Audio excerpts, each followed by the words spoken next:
ओम शांति। ओम शांति। ओम शांति। तो आज 25 मई 2026 बाबा ने कहा, मीठे बच्चे अपने आप से पूछो कि मैं कर्मेंद्रिय जीत बना हूँ। कोई भी कर्मेंद्रिय मुझे धोखा तो नहीं देती है। अपने आप से पूछो, मैं कर्मेंद्रिय जीत बना हूँ। कोई भी कर्मेंद्रिय मुझे धोखा तो नहीं देती। तो कर्म इंद्रियां कितनी होती हैं? कितनी कर्म इंद्रियां होती है लक्ष्मी बहन? 5। विमला बहन, कर्म इंद्रियां कितनी होती है?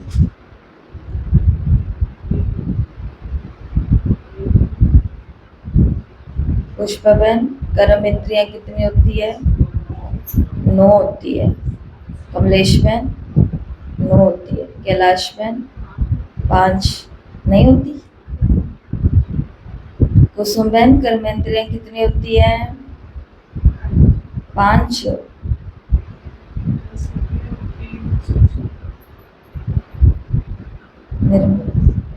नो।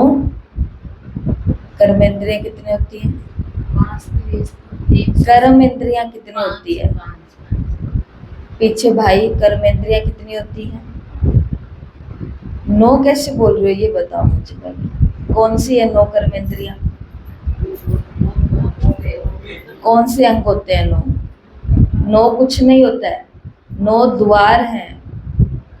टोटल 10 द्वार है। 10वां द्वार ये है। 9 कुछ नहीं है कर्मेंद्रियां। 5 है कर्मेंद्रियां। कर्मेंद्रियों का मतलब होता है जिनसे आत्मा कर्म में आती है। अभी देखो, हमको पता ही नहीं है कि कर्मेंद्रियां कौन सी हैं, तो उनके ऊपर जीत कैसे पाएंगे? तो और आपको पता भी है, आप सुनोगे तो कहोगे हाँ यही तो है। तो पहली कर्मेंद्रिय है ये आंखें, जो देखने का कर्म करती है। नाक सुगंध, गंध को जो लेता है। दूसरी कर्मेंद्रिय। सुनने की कर्मेंद्रिय कान, तीसरी। चौथी कर्मेंद्रिय है ये जीभ, स्वाद इंद्रिय, जो स्वाद लेती है। और 5वीं इंद्रिय है स्पर्श इंद्रिय। स्पर्श का मतलब है कोई भी जहाँ पर स्पर्श करेगा वहाँ पर मन के भाव वैसे ही हो जाते हैं। बच्चा बहुत तनाव में है, भारी है, लेकिन माँ ने बस आते ही उसके सिर पर हाथ फेर दिया तो वो एकदम रिलैक्स हो जाता है। उसको लगता है मेरे को शांति हो गई। क्यों? क्योंकि उसकी त्वचा को स्पर्श मिला है। ऐसा। तो ये 5 प्रकार की कर्मेंद्रिय है और इन 5 के ऊपर हमें क्या पानी है? जीत पानी है। आंखें धोखा ना दे, गंध अपनी तरफ ना खींचे, टेस्ट है वो हमारी साधना को भंग ना करे, कान व्यर्थ बातों को सुनने के लिए ना जाए और हम विकारी स्पर्शों में ना जाएं। तो बाबा ने कहा, देखो अपने आप को कि मुझे कौन सी कर्मेंद्रिय धोखा देती है। प्रश्न है, कर्मातीत बनने के लिए तुम बच्चों को अपने आप से कौन सा वायदा करना है? उत्तर, अपने आप से वायदा करो कि कोई भी कर्मेंद्रिय कभी चलायमान नहीं हो सकती। मुझे अपनी कर्मेंद्रियां वश में करनी है। बाबा ने जो भी डायरेक्शन दिए हैं उन्हें अमल में लाना है। बाबा कहे, मीठे बच्चे कर्मातीत बनना है तो कोई भी कर्मेंद्रिय से विकर्म ना करो।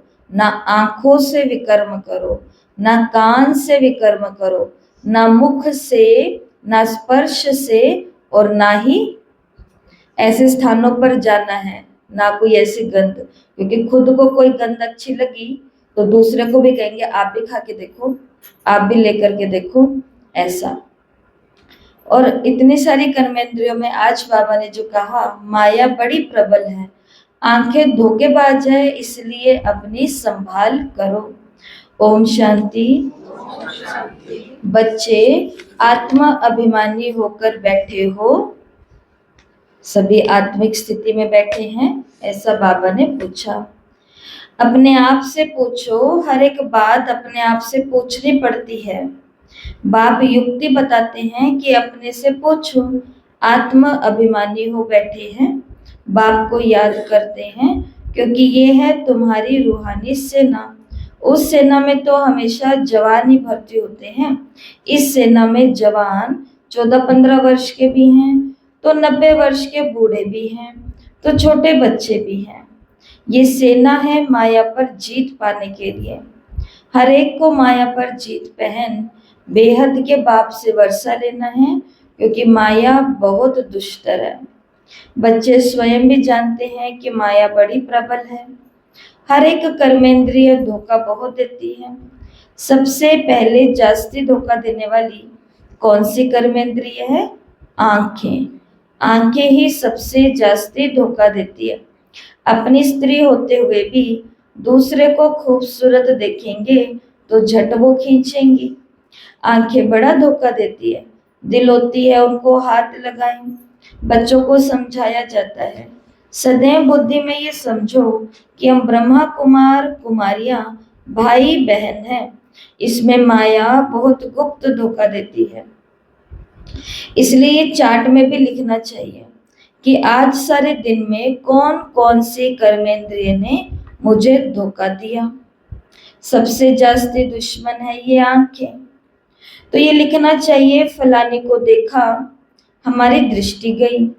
सूरदास का भी मिसाल है ना, अपनी आंखें ही निकाल दी। अपनी जांच करेंगे तो आंखें जास्ती धोखा देती हैं। अपनी स्त्री को छोड़ कोई अच्छी देखी तो उस पर फिदा हो जाते हैं। कोई गाने में होशियार होगी, श्रृंगार अच्छा होगा तो झट आंखें चलायमान हो जाएंगी। इसलिए बाबा कहते हैं ये आंखें बहुत धोखा देती है। भले सर्विस भी करते हैं परंतु आंखें बहुत धोखा देती है। यज्ञ के अंदर दोनों ही सेवा कर रहे हैं, लेकिन बाबा ने कहा आंखें क्या दे रही हैं? धोखा दे रही है। जबकि वो ब्रह्मा कुमारी है, वो ब्रह्मा कुमार है, वो बाबा का बच्चा, वो बाबा के बच्चे। तो बाबा ने कहा फिर तो भाई और बहन ही हुए। शिव बाबा ने कहा इस दुश्मन की पूरी जांच रखनी है, नहीं तो समझो हम अपने पद को भ्रष्ट कर लेंगे। जो समझदार बच्चे हैं उनको अपने पास डायरी में नोट करना चाहिए। फलाने को देखा तो हमारी दृष्टि गई, फिर अपने आप को आपे ही सजा भी दो। भक्ति मार्ग में भी पूजा के टाइम बुद्धि और तरफ भागती है, तो अपने आप को चुट्टी अर्थात चुटकी काटते हैं। तो जब ऐसी कोई स्त्री आदि सामने आती है तो किनारा कर लेना चाहिए, खड़े होकर के देखना नहीं चाहिए, क्योंकि आंखें बहुत धोखा देने वाली है। इसलिए सन्यासी लोग आंखें बंद करके बैठते हैं। स्त्री को पिछाड़ी में और पुरुष को आगे बिठाते हैं। कई ऐसे भी होते हैं जो स्त्री को बिल्कुल भी देखते नहीं हैं। तुम बच्चों को तो बहुत मेहनत करनी है। अब हम बच्चों को क्यों मेहनत करनी है?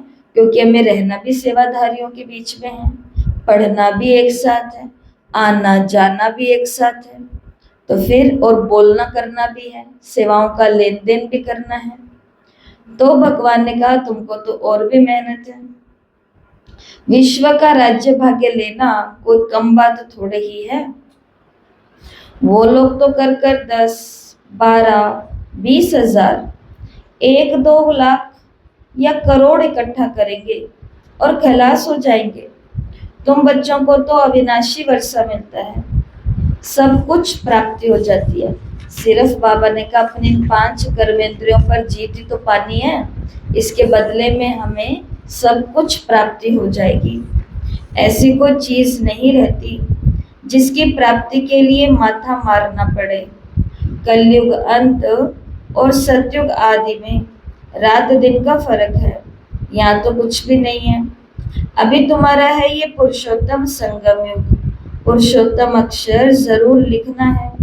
मनुष्य से देवता किए करत न लागी बार। तुम अभी ब्राह्मण बने हो, मनुष्य तो बिल्कुल घोर अंधियारे में है। बहुत है जो स्वर्ग को देख न सके। बाप कहते हैं बच्चे तुम्हारा धर्म बहुत सुख देने वाला है। मनुष्यों को थोड़े कुछ पता है, मनुष्यों को पता है इस बारे में। मनुष्य तो ऐसे है, अब उनको ये उदाहरण दे तो उनको बुरा लग जाता है, तो फिर कुछ बोलते नहीं है। अब एक उदाहरण देती हूँ आपको। जो लोग ये कहते हैं कि ब्रह्मा कुमारियों के पास जाएंगे तो भाई बहन, वो बेचारे को ज्ञान ही नहीं सुनने देते। पहले जो काम 1-2 साल के बाद शायद उसकी तकदीर में, बिना तकदीर के ये थोड़ी ना बन सकते हैं। ये कोई ऐसा नहीं है कि एक दिन ज्ञान सुन लिया, लो जी बन गए हम भाई बहन। ऐसे भाई बहन बनते तो दुनिया इतनी बुरी थोड़ी ना होती। और भगवान को अपने बच्चों को मुरली क्यों सुनानी होती है, जो सेंटर पर रोज जाते हैं कि तुमको स्त्री को ये नहीं, कुदृष्टि नहीं, वो नहीं। इतना आसान नहीं है। लेकिन अगर उनको ये बात कही जाए कि आपके घर में एक बेटा है और उसके पास एक बहू भी है, आपकी बहू भी है, और फिर वो बाकी स्त्री पर जा करके कुदृष्टि करे, कुचलन करे, कुकर्म करे, तो आप क्या कहोगे उसको? यही तो कहोगे ना कि तेरे लिए दुनिया की सारी माँ बेटियां जो है ना, वो बहनें हैं, बहनें। सारी औरतें तेरी माँ है, बेटी है और बहनें हैं। ऐसा कहोगे कि नहीं कहोगे? कलयुग की बुद्धि वाला भी कहता है कि सारी तेरी बहनें हैं। तो जो भगवान है वो नहीं कहेगा कि सारी तेरी बहनें हैं, वो तो कहेगा। कलयुग वाला एक को छोड़ करके बाकी सबको कहता है कि घर की इज्जत बना करके रखना, सारे तेरे माँ बेटी और बहन है। भगवान कलयुग का नहीं है, कलयुग वाले की तरह ही बोलेगा तो कैसे काम चलेगा। इसलिए वो इससे भी बढ़ करके बात बोल देता है। और इसके पीछे कर्मों की गति है। जो आज तुम्हारी पत्नी है, हो सकता है पूर्व जन्म में तुम्हारी माँ हो सकता है अगले जन्म में तुम्हारी दादी बनने वाली हो, कुछ भी हो सकता है। इसलिए भगवान यहाँ आत्मा का ज्ञान देते हैं, ये वो बातें हैं। बाकी ये तो कलयुग के लोग भी समझते हैं। आज जो बच्चे कॉलेज में जाते हैं, माँ बाप किस भरोसे पर भेजते हैं? स्कूल में जाते हैं तो माँ बाप क्या कह के भेजते हैं? भाई पढ़ने पर ध्यान देना, बाकी सारे तुम्हारे भाई बहन है, ऐसा ही समझना भाई बेटा, एक बारी तो। ऐसे कहते हैं कि नहीं कहते? तो भगवान भी तो कहता है। तो उसके पीछे लोग ज्ञान भी नहीं सुन पाते, ना सुनने देते हैं। तो इसको भी हम समझते हैं, इसको भी क्या कहा जाता है? तकदीर कहा जाता है। किस्मत, तकदीर, और भगवान परीक्षा तो लेगा, टेस्टिंग तो करेगा। इसलिए शिव बाबा ने कहा मनुष्यों को ये थोड़े कुछ पता है, भारतवासी भी भूल गए हैं कि स्वर्ग क्या चीज थी। क्रिश्चियन लोग भी खुद कहते हैं हेवन था। इन लक्ष्मी नारायण को गॉड गॉडेस कहते हैं ना, तो जरूर गॉड ही ऐसा बनाएगा। तो बाप समझाते हैं मेहनत बहुत करनी है, मेहनत बहुत करनी है। रोज अपना पोता मिल देखो, कौन सी कर्मेंद्रिय धोखा देती है, मुख भी बहुत धोखा देता है। आगे कचहरी होती थी, सभी अपनी भूल बताते थे, हमने फलानी चीज छिपाकर खा ली। अच्छे अच्छे बड़े बड़े घर की बच्चियां बतला देती है कि ऐसे ऐसे माया वार करती है, छिपाकर खाना भी चोरी है। और छिपा के खाते तो क्या कहते हैं? उसको चोरी थोड़ी ना कहते हैं। फिर कहते हैं बाबा का घर हमारा घर ही तो है, हमारा ही तो है। तो बाबा ने कहा ये है अब स्वाद इंद्री की बात। आंखें देखती है, मन लालची होता है और मुंह में पानी आ जाता है, और फिर हाथ अपने आप उसको स्पर्श कर लेते हैं।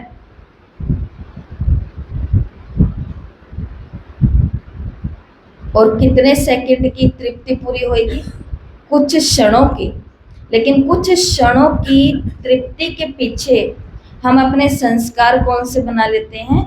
या चोरी के, या जैसे भी बाबा ने कहे छिपाकर खाना भी चोरी है, सो भी शिव बाबा के यज्ञ की चोरी।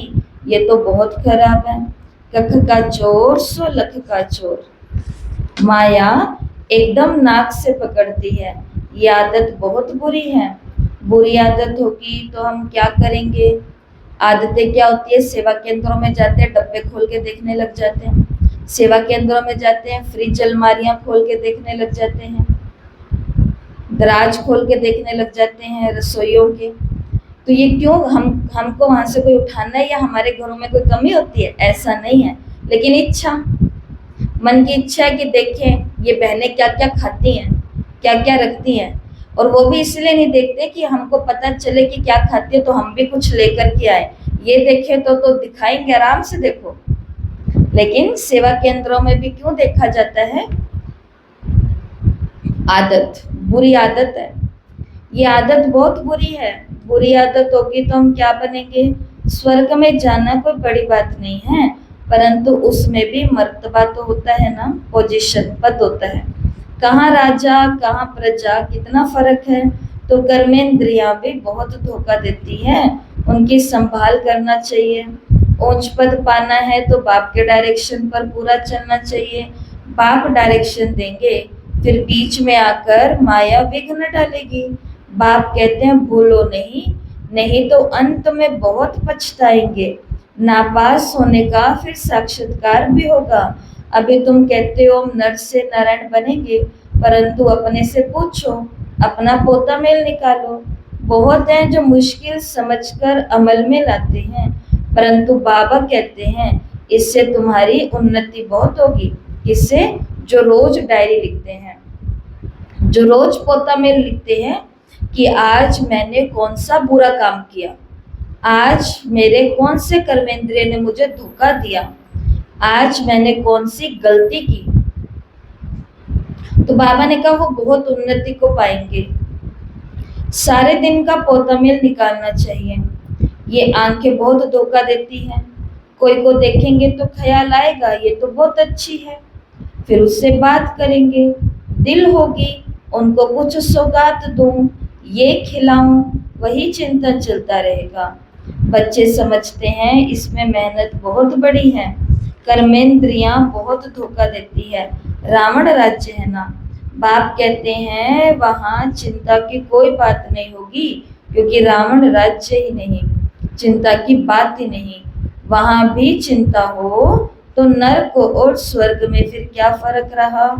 तुम बच्चे बहुत बहुत उच्च पद पाने के लिए भगवान से पढ़ रहे हो। पहली तो बात ये जिसको नशा रहे कि हम पढ़ किससे रहे हैं, भगवान से पढ़ रहे हैं। तो भगवान से पढ़ रहे हैं तो भगवान जो भी बता रहा है वो बिल्कुल सत्य बता रहा है। हमसे हो पा रहा है नहीं हो पा रहा है उसकी चेकिंग हम खुद करेंगे, लेकिन भगवान पढ़ा रहा है तो कम से कम उसकी सुननी तो चाहिए ना, कि वो बोल क्या रखा, आंखें खोल के बैठो सारे, नहीं तो कल से आपके लिए यहाँ पे चाय का भी प्रबंध रखा जाएगा, आप ही से बनवा के मंगाई जाएगी, एक एक बहन को रोज ड्यूटी दी जाएगी।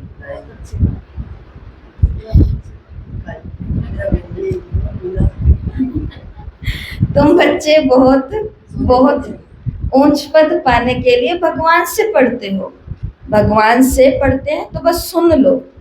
ये अपने लिए, अपने तो बहुत पुराने हो गए, अभी तो इस रिकॉर्डिंग को नए भी माताएं बहनें भाई सुनते हैं, तो ये बात दोनों के लिए है कि कम से कम सुने तो सही कि भगवान कह क्या रहा है। क्या पता हमारे काम की कोई बात निकल जाए, हमारे पते की कोई बात निकल जाए, और जो बातें नहीं हो रही अभी तक जीवन में धारण, उसके लिए योग लगाओ, समझो उसको। बाप समझाते हैं माया निंदा कराती है, तुमने अपकार किया मैं उपकार करता हूँ। बच्चे तुम अगर कुदृष्टि रखेंगे तो अपना ही नुकसान करेंगे, बहुत बड़ी मंजिल है। इसलिए बाबा कहते हैं अपना पोता मेल देखो, कोई विकर्म तो नहीं किया, किसी को धोखा तो नहीं दिया। अब विक्रमाजीत बनना है, विक्रमाजीत के संवत का किसी को पता ही नहीं सिवाय तुम बच्चों के। बाप ने समझाया है विक्रमाजीत को 5000 वर्ष हुए, फिर विकर्म करते हैं तो वाम मार्ग में जाते हैं। कर्म अकर्म विकर्म अक्षर तो है ना, तो श्रीमद् भगवत गीता के अंदर ये तीनों अक्षर है।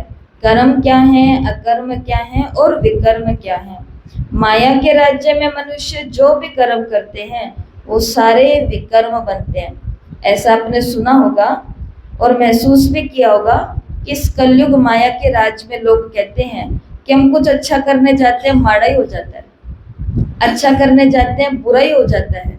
तो ऐसा क्यों हो रहा है?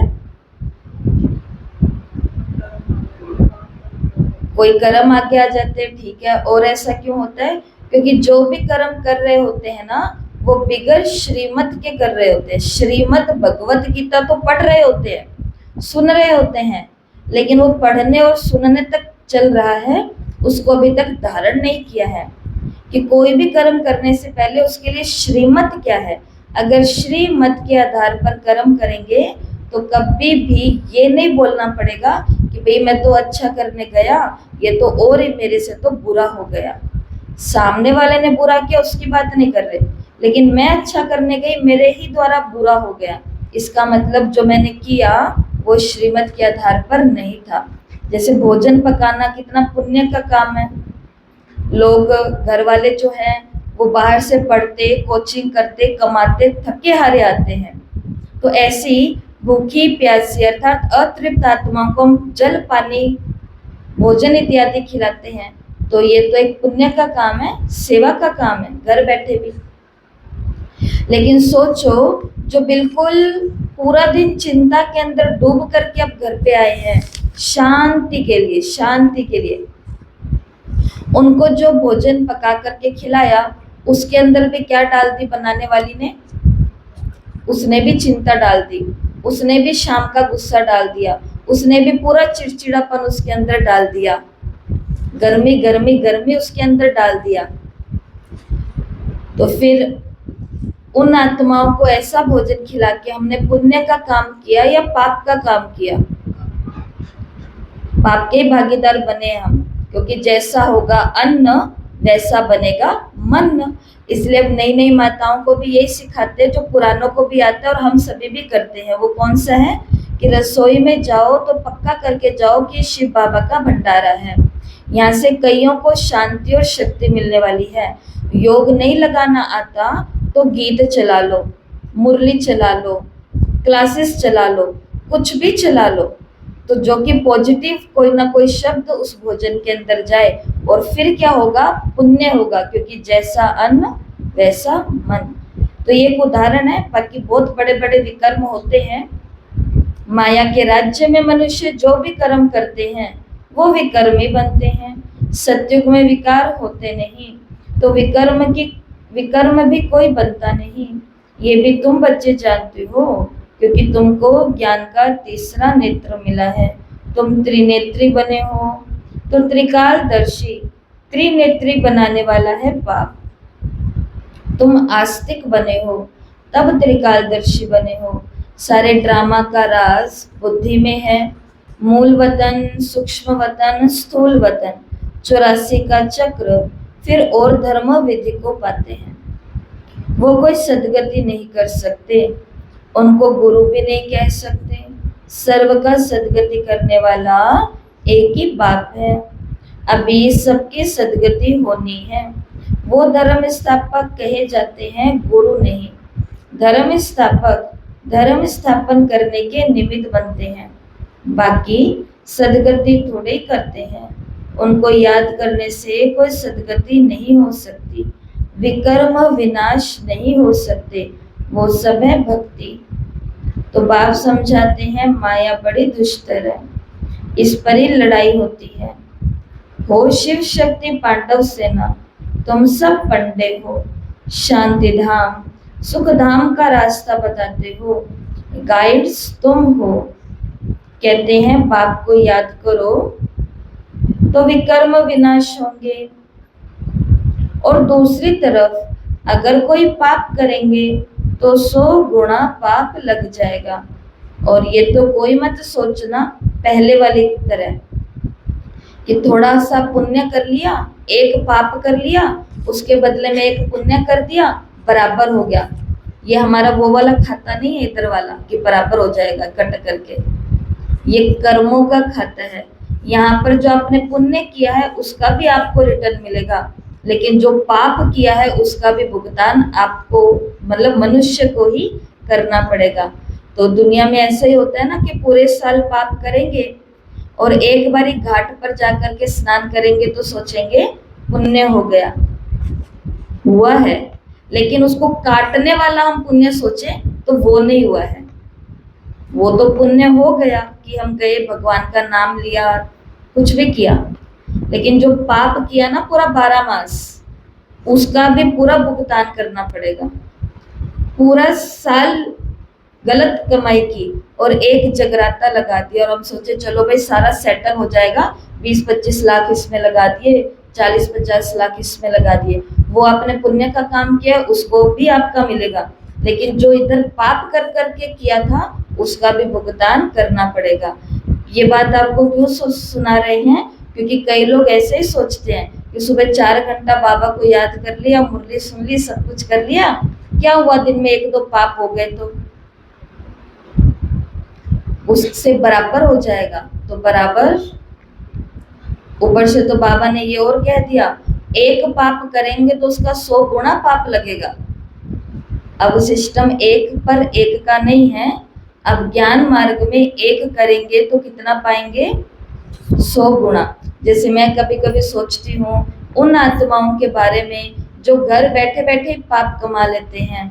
कोई जाना शुरू हुआ है, दान पुण्य करना शुरू हुआ है, पढ़ना लिखना शुरू हुआ है, और उनके कान में बोल देते हैं कि क्या मिलेगा वहां जाने से, ये छुड़ा देंगे, वो छुड़ा देंगे, वो छुड़ा देंगे।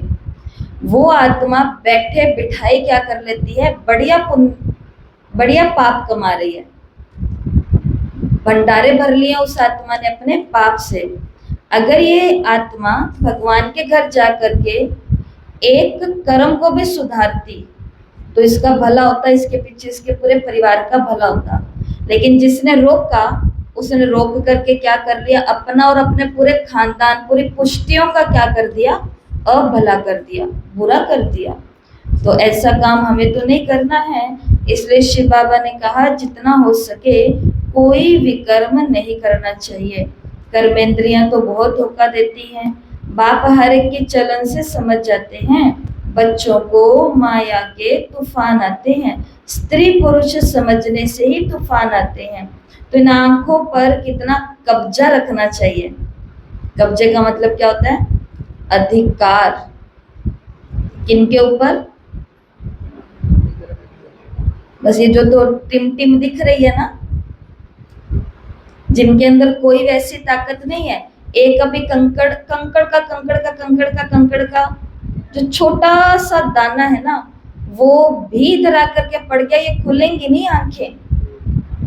थोड़ी सी गर्म लू, ये जो हवा है ये आंखों में गई तो खुलेंगी नहीं, लाल लाल हो जाएंगी। इतनी सी ही है इनकी ताकत, इतनी सी।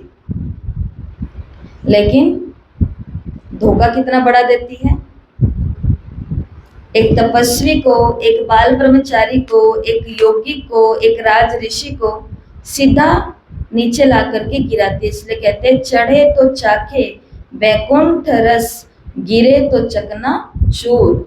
इस मार्ग पर अगर चढ़ते गए, रोज मुरली योग सेवा धारणा जो बाबा ने किया वो करते गए, तो ऐसा ही लगेगा जैसे हम तो स्वर्ग आएगा नहीं, स्वर्ग में हम तो पहुंच ही गए। क्योंकि चढ़े तो चाखे वैकुंठ रस, और गिरना शुरू कर दिया। इसको उसको देखना, स्त्री पुरुष को देखना, आंखों को गंदा करना, जबान को मैला करना, कानों को खराब करना। गिरे गिरे गिरे तो क्या हो जाएंगे? चकना चूर। देखो भक्ति करते थे तो कम से कम इंतजार था कि भगवान किसी दिन तो मिलेगा, तो उसके इंतजार में हमने भक्ति भी ठीक ठाक कर ली। लेकिन अब भगवान मिल गया, इसके बाद गिरने वाला काम किया, अब कोई उम्मीद नहीं है कि कोई मिलेगा, क्योंकि मिलना था वो मिल गया। अब कोई और रास्ता नहीं है। और अब गिरने के आदतें बना ली, संस्कार बना लिए, तो अपना जन्म जन्मांतर गया। इन आंखों पर कितना अधिकार रखना चाहिए। हम तो शिव बाबा के बच्चे हैं। बाप से अंजाम कर, अंजाम मतलब वायदा, बाप से अंजाम कर राखी भी बांधते, फिर भी माया धोखा दे देती है, फिर छूट नहीं सकते। कर्मेंद्रियां जब वश हो तब कर्मातीत अवस्था हो सके।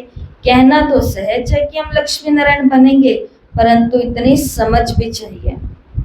बाप कहते हैं डायरेक्शन पर अमल करो, बाबा बाबा कहते रहो, बाबा से हम पूरा वर्षा लेंगे। ऐसा टीचर कभी भी कहाँ नहीं मिलेगा।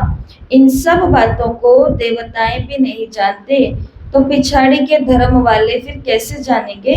बाबा कहते हैं मैं कुछ कहूँ तो भी समझो कि शिव बाबा ही कहते हैं, ऐसे मत समझो कि ये दादा कहते हैं। ये तो मेरा रथ है, ये क्या करता है तुम बच्चों को राजाई मैं देता हूँ। ये रथ थोड़े ही देता है, ये तो बिल्कुल बेगर है। तुम भी बाबा से वर्षा लेते हो, जैसे तुम पुरुषार्थ करते हो वैसे ये भी करता है। ये भी स्टूडेंट लाइफ में है। ये रथ लोन पर लिया हुआ है, तमो प्रधान है। तुम पूज्य देवता बनने के लिए, मनुष्य से देवता बनने के लिए ये पढ़ाई पढ़ते हो। कोई की तकदीर में नहीं है तो कहते हैं मुझे तो संशय है कि शिव बाबा कैसे आकर के पढ़ाते हैं, मुझे तो कुछ समझ नहीं आता। बाप की याद बिगर विकर्म विनाश नहीं होगी। सब समझ में आता है, ये जो कहते हैं ना भाई हमें तो समझ नहीं आता इसलिए हम नहीं आते, उनको आ गई अब मेन बात समझ में। समझ तो आ गई लेकिन वो करना उनको जो मेन जड़ है ना, जड़ कहाँ से इंसान सारा दुखी हुआ पड़ा है। बाबा ने कितनी सुंदर बात कही कि ऐसा टीचर कोई नहीं हो सकता जो चरित्र की बातें सिखाए। नहीं तो आजकल टीचर खुद बोल देते हैं कहाँ जा रहे हो भी ज्ञान योग सीखने के लिए, पढ़ लिख लो। माँ बाप हमें खुद कहा था हमारे टीचर ने, जिन टीचर से हम पढ़ते थे तो हम अपनी सहेलियों को ज्ञान सुनाते थे तो वो कहते थे कि ये ज्ञान क्यों करने के लिए पूरी उम्र पड़ी है, पहले पढ़ लिख लो, माँ बाप का नाम रोशन कर लो, नहीं तो जिंदगी रुल जाएगी। आज वही मिलते हैं। ओम शांति दीदी, वो टीचर बोलते हैं ओम शांति दीदी, जिन्होंने कहा था कि जिंदगी रुल जाएगी। ऐसा टीचर इस धरती पर कोई नहीं है। ऐसे टीचर बहुत हैं आजकल, बहुत क्राइम सीन चल रहे हैं जहाँ पर टीचर खुद बच्चों को पतित बना देते हैं, विकारों की दुनिया में भेज देते हैं। और एक ये टीचर है जो सबको पीछे लगा हुआ है, मूल रावण। रावण कहाँ पर बैठा है, वो कुंड नाभि जहाँ पर अमृत कुंड है। तो शिव बाबा ने कहा कि उनको फिर संशय आते तो कहते हैं हमें तो कुछ समझ नहीं आता। बाबा ने कहा बाप की याद बिगर विकर्म विनाश नहीं होंगे, सजा भी पूरी खानी पड़ेगी। ये राजाएं स्थापन हो रही है, राजाओं को कितनी दासियां होती है। बाबा तो राजाओं के कनेक्शन में आया हुआ है, दासियां दहेज में देते हैं। पहले ऐसा ही होता था, कन्या की शादी होती थी तो साथ में जो सामान जाता था तो साथ में 2 4 5 10 दासियां भी जाती थी। यहाँ ही इतनी दासियां हैं तो सतयुग में कितनी होंगी। आपको पता है जब बाबा ब्रिजिंद्रा दादी जो उनके पुत्र वधू, तो उनका जो उनकी गद्दी थी बाबा की वो थी कलकत्ता के अंदर जहाँ बिजनेस चलता था। तो वहां पर बाबा ने अपनी बहू के भाई को देखा था और बहू को भी देखा था। तो बाबा के मन के अंदर क्या संकल्प आया दादा लेखराज के कि अगर मेरे बेटे की जो बहू बनेगी, पुत्र वधू जो हमारी बनेगी, वो यही कन्या बनेगी। तो बाबा ने फिर उनके भाई से बात करी, बहुत बहुत बहुत रिच फैमिली। तो उनके भाई ने कहा कि ठीक है, हम अपनी बहन को आपके बेटे के लिए दे देंगे, शादी करा देंगे, लेकिन 3 शर्तें हैं। बाबा ने कहा सुनाओ। पहले तो बाबा ने उनको अपना पूरा वो जवाहरात के सारे अलमारियां दिखाई, सब भरी हुई थी, वो भी एक कहानी है। फिर बाद में बाबा ने उनको कहा कि हाँ ठीक है, बोलो आपकी कौन कौन सी शर्तें हैं। तो पहली शर्त, मेरी बहन कभी जमीन पर पैर नहीं रखेगी, गलीचे जहां मेरी बहन जाएगी वहां गलीचे होने चाहिए। ये सन 1900 की बातें कर रहे हैं हम। दूसरी शर्त क्या थी कि मेरी बहन कभी खाना वगैरह नहीं पकाएगी, खाना पकाने वाली कुक जो है दासी वो अलग से होगी। और तीसरा, मेरी बहन कभी भी पूरे जीवन के अंदर जहां पर भी यात्रा करेगी, भले पड़ोस के 2 घर में भी जाना हो तो भी गाड़ी पर बैठ करके ही जाएगी। बाबा ने कहा, ये ब्रह्मा बाबा के शब्द, दादा लेखराज के शब्द आपको सुना रही हूँ। दादा लेखराज ने कहा कि बस यही शर्तें हैं, कोई बड़ी बात नहीं है, कोई बड़ी बात नहीं है। ये तब भाई ने अपनी बहन के लिए शर्त मांगी थी कि मेरी बहन पैर नहीं रखेगी धरती पर गलीचे के बिना, गाड़ी में ही जाएगी और खाना वाना कुछ नहीं बनाएगी, मतलब सब चीजों के लिए तब बाबा के पास दासियां थी। और सोचो, यही जब शिव बाबा ने पधरामणि की, यही बेटे की बहू जिसने सबसे पहले वो भाग्य पाया कि भगवान जिसके तन में आया सबसे पहले अपनी आंखों से देख लिया, और बस ऐसा वैराग्य आया जो सारे जवाहरात उतार करके किनारे कर दिए। और उसी छोटी सी उम्र के अंदर क्या कौन सा जीवन धारण कर लिया, ब्रह्मा कुमारी का जीवन बना लिया। जो कभी खाना भी खुद से नहीं बनाती थी, उन्होंने 300-400 लोग इकट्ठे रहते थे, माउंट के अंदर भी बहुत सारे बच्चे रहते थे, हजारों रहते थे, तो बड़े बड़े पतीले होते थे और चूल्हे के ऊपर खाना बनता था, तो वो कैसे काले काले हो जाते होंगे। तो बाबा की बेटी और बाबा के ये जो लोग हैं परिवार वाले, ये उसके अंदर घुसे हुए मिलते थे, उनको साफ करते हुए। जिन्होंने कभी नीचे पैर ही नहीं रखा गलीचे के बिना, उन्होंने टायरों की चप्पलें भी बना बना के यज्ञ के बच्चों को पहनाई। ऐसा बाबा ने अपने परिवार को भी काम में लगा दिया। और तब जा करके ये संस्था ऐसे बने जिसको आज लोग कुछ भी मन मर्जी से बोल देते हैं, इन्हों को क्या पता, इन्हों को क्या पता, इन्हों को वो पता है जो आप पता लगाने की सोच भी नहीं सकते हो, क्योंकि इधर किया गया है ऐसा। तो बाबा ने दासियों को याद किया, तो सोचा आपको भी ये वाक्य बता दे कि दासियां तो बाबा के घर में थी। बेटी को, निर्मल शांता दादी को बाल भी नहीं बनाने आते थे, क्योंकि बाल बनाने वाली अलग थी। शाही रईस परिवार था ना। बाबा ने कहा दासियां दहेज में देते थे, यहाँ ही इतनी दासियां हैं, तो बाबा लालच दे रहे हमको, सतयुग में कितनी दासियां होंगी, चलना है ना ऐसी दुनिया में, देख लो ऐसे खाना नहीं पकाना पड़ेगा वहां पे, ऐसे घर के कोई काम नहीं करने पड़ेंगे, ना कपड़े धोने, ना ये करना ना वो करना, जाना है ऐसी दुनिया में, जाना है। ये भी राजधानी अभिस्थापन, जाना है तो रोज मुर्रे पढ़ो, उसके अंदर से वो पॉइंट्स निकालो जो पॉइंट मुझे राजा बनाने वाले हैं, वो सेवाएं ढूंढो जो सेवाएं मुझे राजा बनाने वाली है। तो जाओ बैठो राजा के स्टेज पर। दासियों के लिए मेहनत नहीं करनी, मेहनत तो किसके लिए करनी है, राज पद को पाने के लिए मेहनत करनी है, राजा बनने के लिए, वो तो अपने आप मिलेगा सब। बाबा जानते हैं कि बच्चे क्या क्या कर रहे हैं, अंडरलाइन कर लेना इस बात को।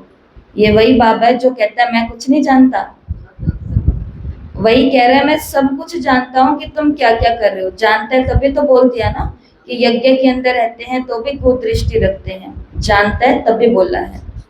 यज्ञ के अंदर रहते हैं तो भी छिपा करके खाते हैं, देखते रहते हैं छिप छिप करके, वो जानते हैं तभी तो बोल रहा है ना। हर एक के पोता मेल से बाबा बता सकते हैं, इस समय मर जाएं तो क्या बनेंगे। कर्मातीत अवस्था को पिछाड़ी में सब नंबरवार पाते हैं। तो ये कमाई है, कमाई में मनुष्य कितना बिजी रहते हैं, खाना खाते रहेंगे, टेलीफोन कान पर होगा, ऐसे आदमी तो ज्ञान उठा न सके। यहाँ गरीब साधारण ही आते हैं, साहूकार तो कहेंगे फुर्सत कहाँ है। अरे सिर्फ बाप को याद करो तो भी कर्म विनाश हो जाए। तो बाबा मीठे मीठे बच्चों को बार बार समझाते हैं, हर एक को ये पैगाम देना है, जो ऐसा कोई ना कहे कि हमको क्या पता शिव बाबा आया हुआ है। बस सारा दिन बाबा बाबा ही कहते रहो। कई बच्चियां बहुत याद करती हैं, शिव बाबा कहने से ही कई बच्चों को प्रेम के आंसू आ जाते हैं।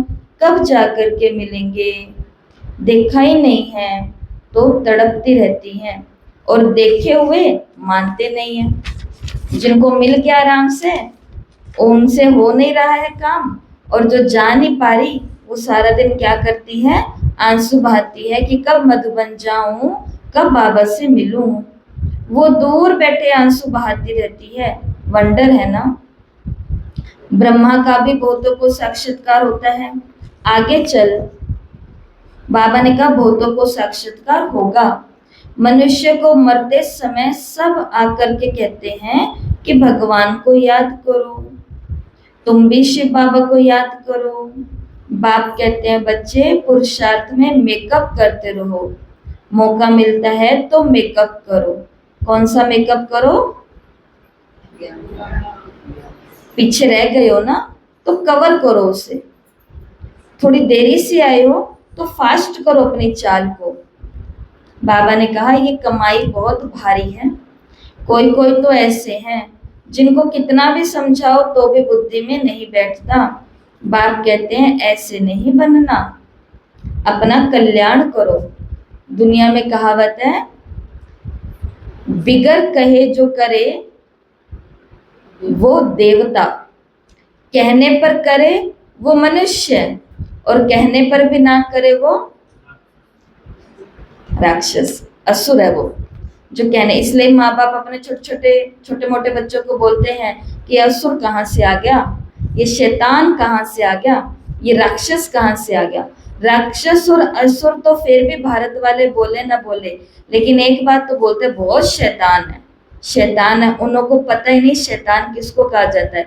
जिसे आप अपने धर्म में राक्षस बोलते हो ना, उसको और धर्मों के अंदर शैतान बोला जाता है, और शैतान भी राक्षस की तरह ही होता है। तो ऐसे ही बाबा ने कहा कई हैं, उनको कितना भी समझाओ तो उन लोगों की बुद्धि में नहीं बैठता।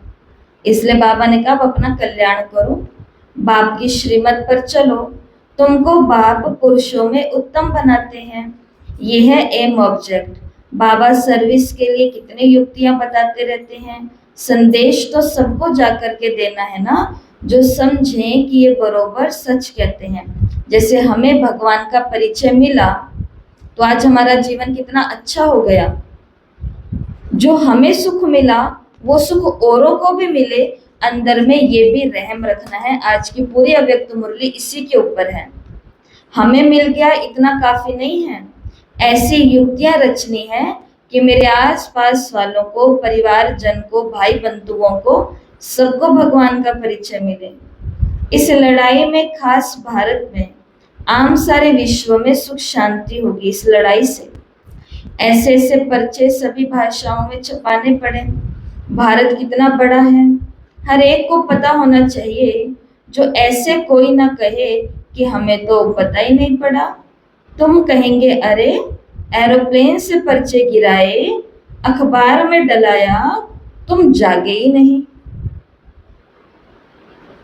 तुम जागे नहीं, हम क्या करें? हमने तो कोई घर नहीं छोड़ा, हमने तो कोई प्रोग्राम नहीं छोड़ा, हमने तो कोई निमंत्रण नहीं छोड़ा। सबको कह दिया, और एक बारी नहीं 1000 बारी कह दिया, लेकिन तुम फिर भी नहीं जाने। तुमको फिर भी दिख रहा था ब्रह्मा कुमारियां, ब्रह्मा कुमारियां, ब्रह्मा कुमारियां।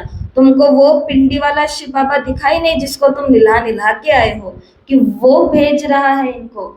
लोग कहते हैं भगवान का, और जिनका पाठ नहीं है ज्ञान तो सारे दे, लेकिन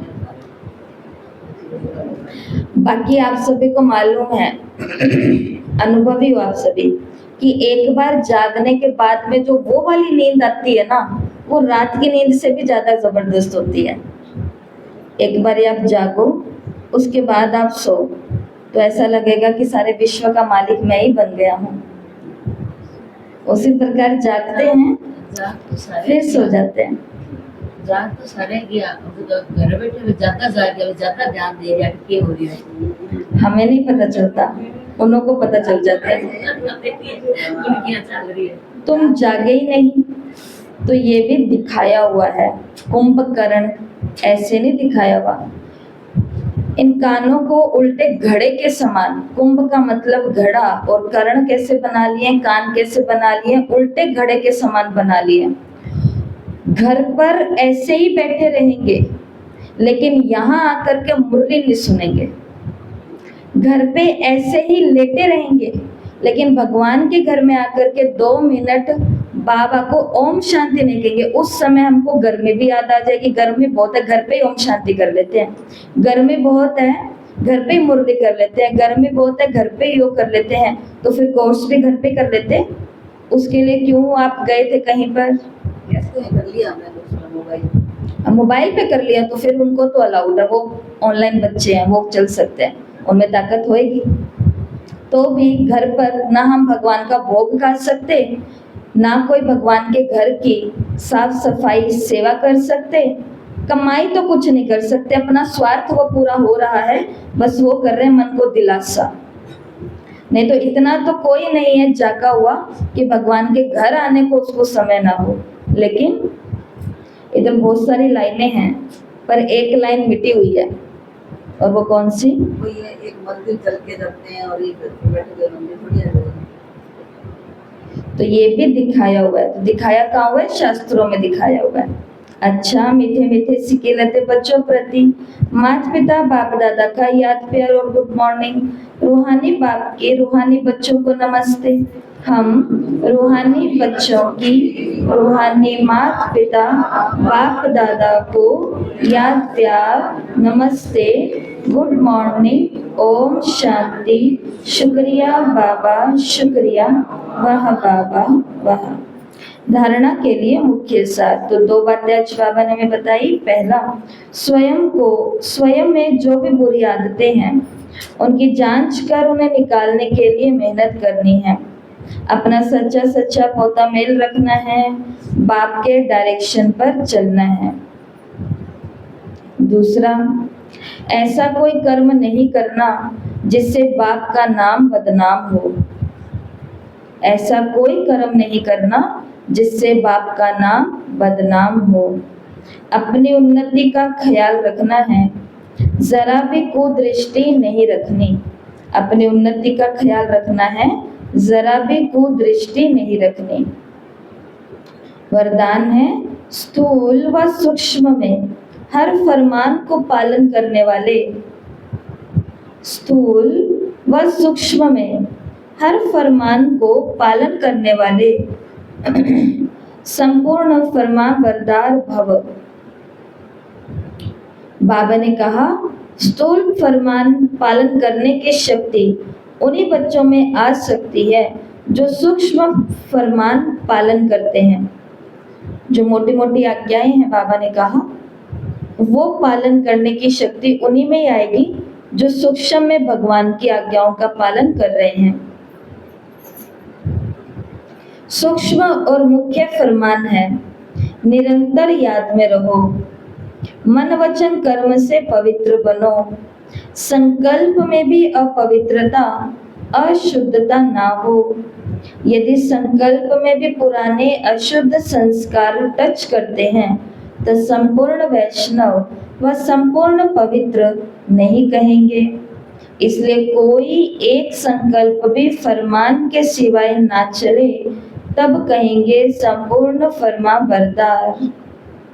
स्लोगन, बाप को जानकर दिल से बाबा कहना यही सबसे बड़ी विशेषता है। बाप को जानकर दिल से बाबा कहना ये सबसे बड़ी विशेषता है। ये आज के अव्यक्त इशारे हैं। सदा अचल अडोल एक रस स्थिति का अनुभव करो। बाबा ने कहा, एक रस स्थिति बनाने के लिए कर्म योगी बनो। कर्म योगी के आगे कोई कैसा भी आ जाए वो सदा स्वयं न्यारा और प्यारा रहेगा। नॉलेज द्वारा जानेगा इनका ये पाठ चल रहा है। वो अच्छे को अच्छा समझकर साक्षी होकर देखेगा और बुरे को रहम दिल बन रहम की निगाह से परिवर्तन करने की शुभ भावना से साक्षी होकर के देखेगा। यही एक रस स्थिति बनाने का साधन है। तो एक रस स्थिति बनाने का साधन है कर्म योगी। कोई भी कर्म में आओ, बोलने, सुनने, मिलने, जुलने के, तो बाबा ने कहा योग की स्थिति में ही करो। फिर अच्छे के साथ अच्छा रहें, बुरे को फिर हम रहम दिल बन करके रहम की निगाह से देखेंगे, शुभ भावना देंगे। और आज का स्वमान है, मैं संपूर्ण वैष्णव, संपूर्ण पवित्र आत्मा हूँ। मैं संपूर्ण वैष्णव, संपूर्ण पवित्र आत्मा हूँ। तो संपूर्ण पवित्र आत्मा जिसके संकल्प में भी अपवित्रता अशुद्धता ना हो। कई लोग के संकल्प में कौन सी अशुद्धता होती है, वो बोलते हैं इनके साथ ऐसा होगा ना तब इनको पता चलेगा। तो ये पवित्र संकल्प है या अपवित्र संकल्प है?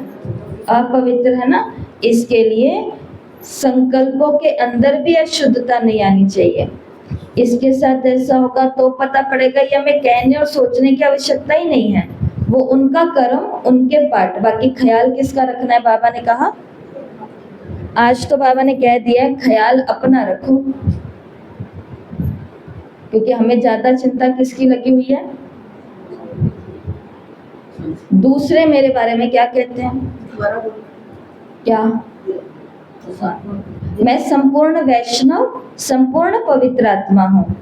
तो दूसरे मेरे बारे में क्या बोल रहे हैं, ये चिंता किसको है, मुझे है। दूसरे मेरे लिए क्या करेंगे, ये चिंता किससे है, मुझे है।